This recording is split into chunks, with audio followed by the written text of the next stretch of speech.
And we're with Seattle Police Chief Adrian Diaz, who is overseeing these demonstrations. Chief, talk a little bit about why it's so important for Seattle Police, if you would, to deploy these less lethal weapons.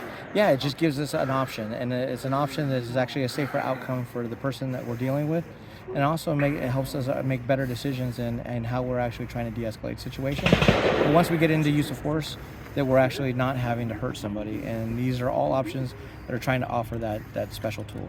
How's it been going for the officers, the rank and file, in terms of the training and I don't want to say the willingness, but the eagerness to embrace these weapons? Yeah, so every officer is actually required to actually carry one of the tools, whether it's a bowler wrap or whether it's pepper spray or a stick, or a taser. And then we also have other tools that like that we just showed, the 40 millimeter. And these are all tools that officers want to actually be able to use, so they're not having to use that higher level of force that could potentially result in using their firearm.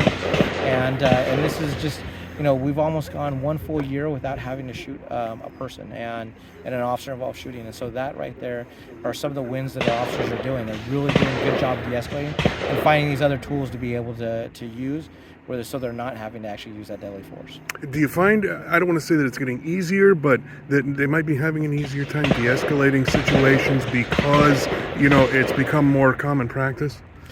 Right now we've had dealing with a lot more people in crisis, a lot of people experiencing fentanyl overdoses, and so it's very easy to find ourselves using a lot of force.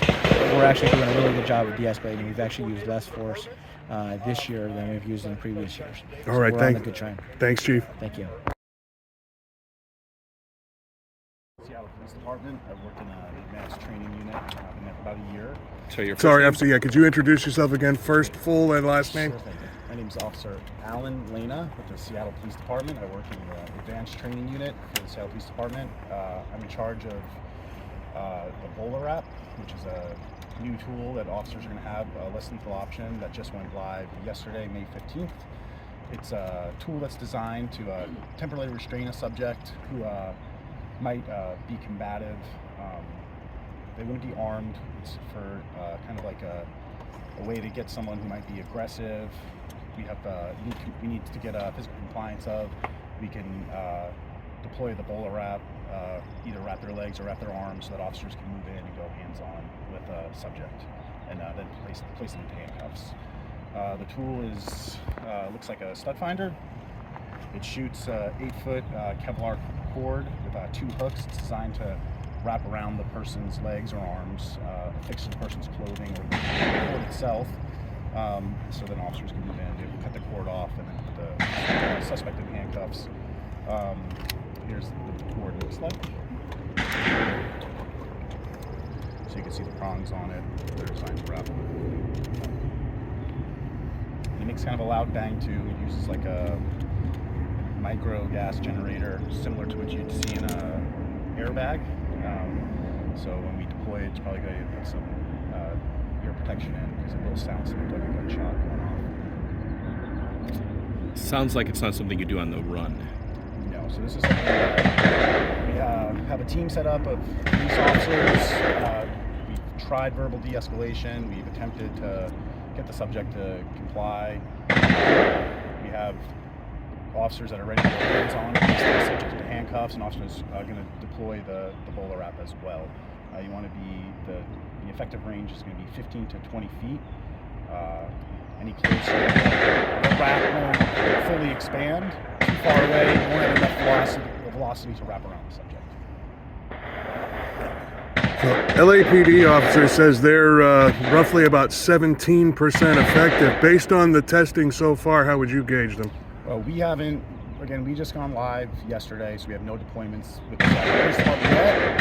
So we're gonna have to wait and see and how it goes from there, and go on a case-by-case basis whether or not it's effective.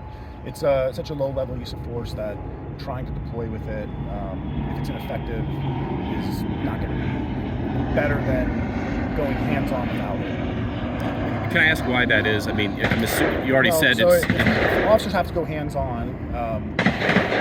The person's still going to have the capability to run, kick, punch, fight. The bowler wrap, if it does deploy and deploy correctly, it's going to limit either the subject's ability to punch, kick, fight, things like that. So then it would give the officer an advantage so that they would get assaulted and be able to control the suspect and keep the suspect like that. And can you clarify again what the ground rules are for SPD, at least, about when you can deploy it? What has to be true for this to be used? Well, the subject has to be somewhat non-compliant. Maybe a situation where the subject committed a shoplift and we've contacted him and he's screaming and yelling, doesn't want to go with the show, doesn't have a weapon, but officers know that we're going to have to go hands-on. De-escalation hasn't worked. We can deploy the tool to restrain the subject so we can go hands-on in a safe manner. Where are you hoping this this tool falls in the hierarchy of like when to deploy, like this versus a taser versus? So this is going to be probably our lowest level of less lethal option that we have. OC would probably be next, then the taser, then the 40 mil, because the chance of injury is so low with it. So you would essentially open with this if it comes yes, to it. Again, the situation, depending on the situation, if the person has a gun, someone might have a bowler wrap on them. If we get them to drop the gun, then maybe the bowler wrap would come out. But we're not going to think about using the bowler wrap first in that situation. That's already moved to the side. Should we move on to the because we've got some other tools that we'll take.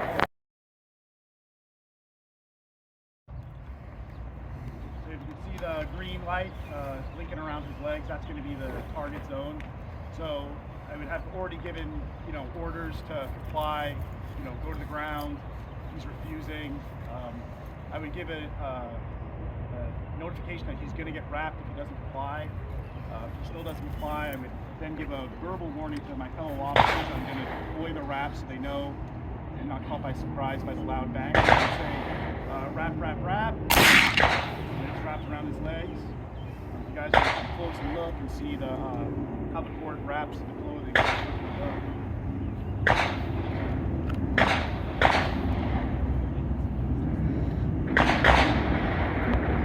So officers then go hands off the subject. He's unable to walk, unable to run from this point. They would deploy defensive tactics that we go hands on to help control the subject either to the ground if he's still fighting. Maybe we get close and he's already deciding, hey, that scared me. I don't know what's going on. I'm going to go with the show. We would just go put handcuffs on from here or take him to the ground if he's still then being combative. Once handcuffs are secured, gauge double locked, officers can either carry shears with them, which we recommend to cut through the Kevlar cord, because these prongs can be pretty sharp. So when you're getting them out, you could kind of poke yourself or cut yourself. Do you have to use it only on covered skin, only on clothing? If we use it on, the goal is to use it on covered skin with clothing. If we do use it on arms, it's going to be similar to like the taser probes entering the skin. So we would make a higher level use of force at that point, because there's going to be some, cuts or scrapes and things like that. Is that a deterrent for not using it? I don't think it's a deterrent. I mean, every other use of force we have is going to be a type 2 anyways, so it becomes one of these things where that's not really what the officer should be thinking about. If the subject behavior hasn't elevated to the point where a type 2 use of force would be done, then they would deploy it, if that makes sense. Did the manufacturer indicate if it's better around the legs than it is on the upper body, or what's the sense there? So the manufacturer recommends multiple wraps, so kind of going high-low. We shoot one and then reassess if another one gets shot, should get shot. So if we get a successful wrap on the legs that we just had there, it's going to take him some time to get out of that. We're going to be able to close the distance on him, put him into handcuffs, get him to the ground, put him in handcuffs. If it's a poor deployment, we can then reassess and shoot another one high or low again. OC next? They've had nothing new with it. It's about approximately shoot from about 10 to 15 feet, aim for individual suspects, eyes and nose and mouth area. It's irritant to the skin, irritant to the eyes. Hopefully disrupt the suspect's assaultive behavior, and that give officers an advantage to go hands-on, take the suspect. Are officers less likely to use that though, since it could literally backfire? On the other officers? So for me, when I threw my police academy, we had to get pepper sprayed with this and kind of do like a little mock thing where you have to fight and try to, someone's assaulting you. And I chose not to carry it because I couldn't stand how it felt. So I didn't want to have secondary exposure myself. It would take me out of the fight.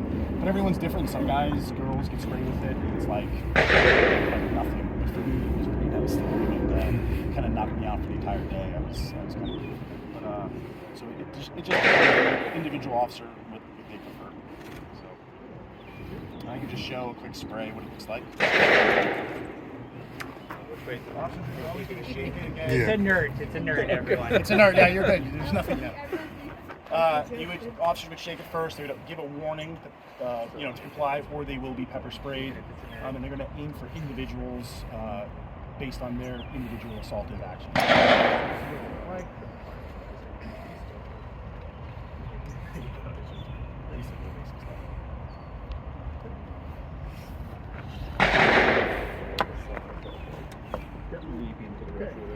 Taser?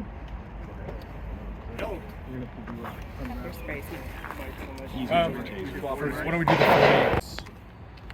before? Like a sponge tip. The name is called Exact Impact 40 mil tip. It shoots about 325 feet per second. It's similar to getting hit with like a major league fastball. It's going to leave a bruise, sort of a pain compliance tool. So this is going to be a higher use of less lethal force than say the bowler wrap. The reason why it's really effective is the range it allows officers to deploy from. So if we have a suspect with a knife, we don't need to get so close to him to endanger ourselves. So if he starts charging us, we have to deploy lethal. We'd be able to shoot the suspect with the foam tip, hopefully get some compliance at that point for him to drop the knife and follow orders. Again, the distance it's effective from is even close too, so if the suspect then changes his behavior as we're approaching, we can then hit him because the effective range is 5 feet to 120 feet. So yeah, we have 55 of these currently out with police officers on the streets. The department's going to be adding another 50 here soon to the streets. So we've had lots of successful deployments. The injuries tend to be just bruising from where the impact is. We aim for the thigh area, big, large muscle groups. We prefer to shoot for the thighs if we can. Anything else for everyone to see it? Is there? You Go don't ahead. shoot center mass? We don't shoot center mass. We can shoot. We can aim for rib line down. There's a higher chance of injury if you go there. Lower chance of injury for the big muscle groups such as butt, hamstring.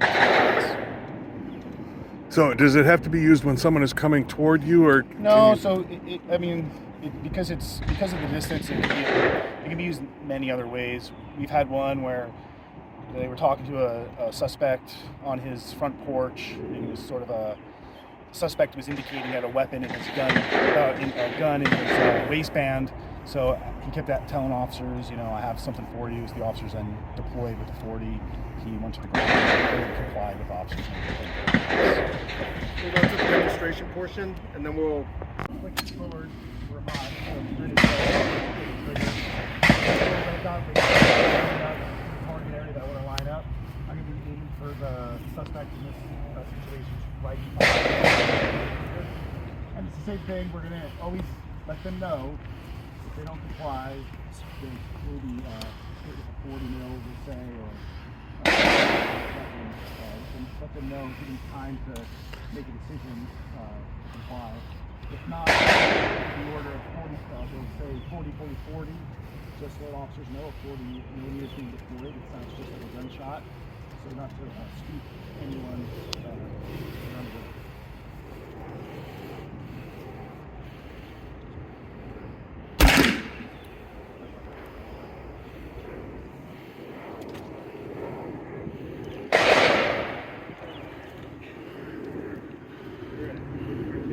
Yep.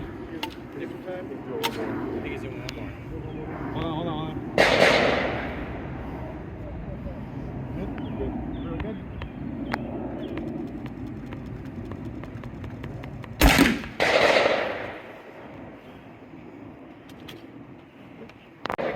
thank you to SPD for putting us together to have this conversation about less lethal tools along the continuum.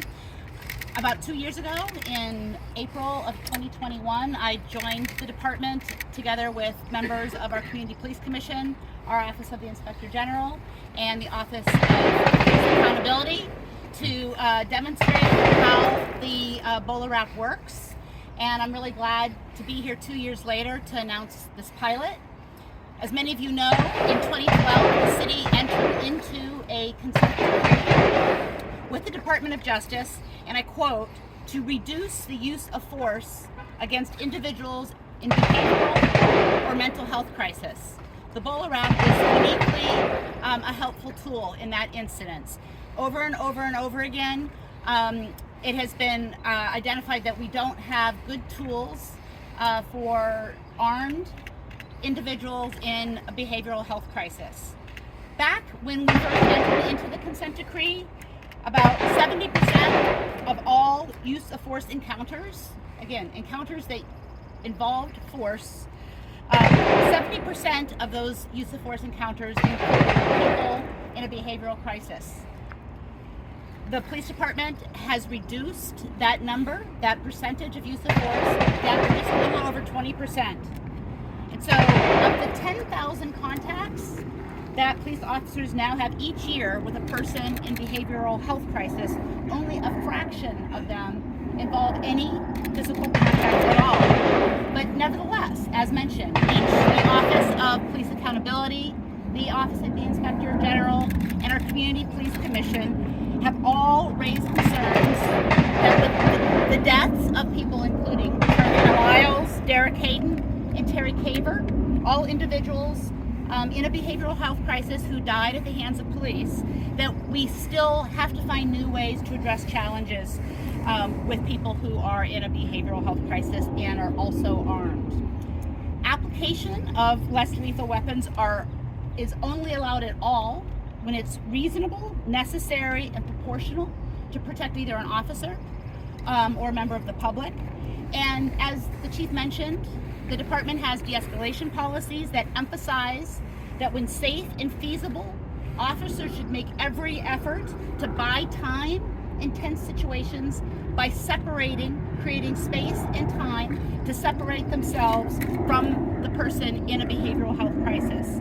And in doing so, that's a way to de-escalate a potentially volatile situation. The BolaWrap is a tool that can help do that.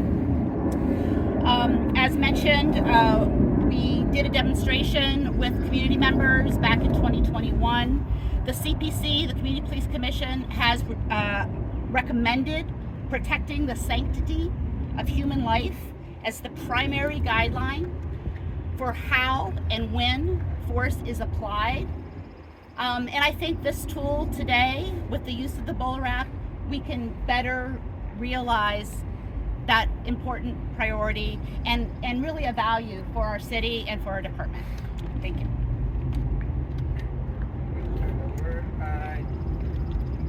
Let's see.